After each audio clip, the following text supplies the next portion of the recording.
सगळ्यांचे खूप खूप आभार। आणि पाली या भाषेला जो काही अभिजात भाषेचा दर्जा मिळालेला आहे त्याबद्दल खरं म्हणजे आपण सगळ्यांनी देशाचे प्रधानमंत्री माननीय नरेंद्र मोदीजी यांचे आभार मानले आहेत।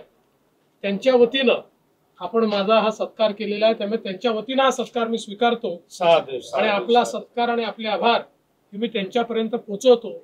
आज खरं म्हणजे हा दर्जा मिळाल्यामुळे निश्चितपणे भगवान गौतम बुद्धांच्या काळामध्ये जो काही एक मोठा विचार हा जगामध्ये प्रसारित झाला आणि त्यातनं इतक्या मोठ्या प्रमाणात विचारवंत, साहित्यिक, अभ्यासक, लेखक यांनी पाली भाषेमध्ये प्रचंड मोठा ज्ञानसाठा तयार केला।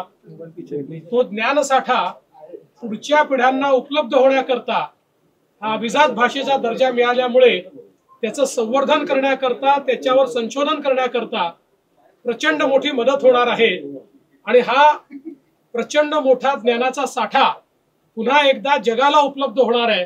आणि म्हणून मी माननीय मोदीजींचे आभार मानतो आणि भिक्खू संघाने या ठिकाणी हे जे काही त्यांचा सत्कार केलेला आहे त्यांच्या वतीनं तुम्ही स्वीकार करें। आज भिक्खू संघ ने ये जो स्वागत किया है, पाली भाषा को अभिजात भाषा का दर्जा दिया, क्लासिकल लैंग्वेज का दर्जा दिया, इसलिए ये जो स्वागत किया है इसके लिए मैं भिक्खू संघ का बहुत बहुत आभार व्यक्त करता हूं।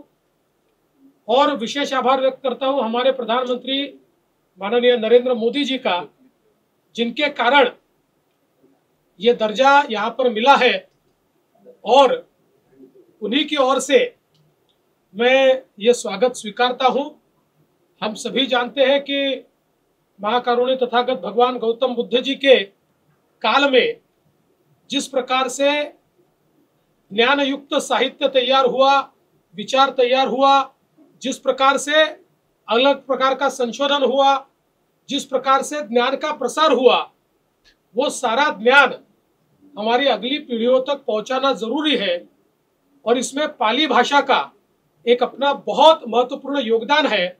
ऐसी पाली भाषा को क्लासिकल लैंग्वेज, अभिजात भाषा का दर्जा मिलने के कारण अब यह सारा संशोधन, उसका संवर्धन करना, उस पर संशोधन करना, उसको अभिलेखों में एक प्रकार से संगठित करना, ये सारी चीजें इसके कारण आसान होने वाली है। और ये ज्ञान का खजाना आने वाली पीढ़ियों तक पहुंचने वाला है। इसलिए मैं हमारे भिक्खू संघ का बहुत बहुत आभार व्यक्त करता हूँ।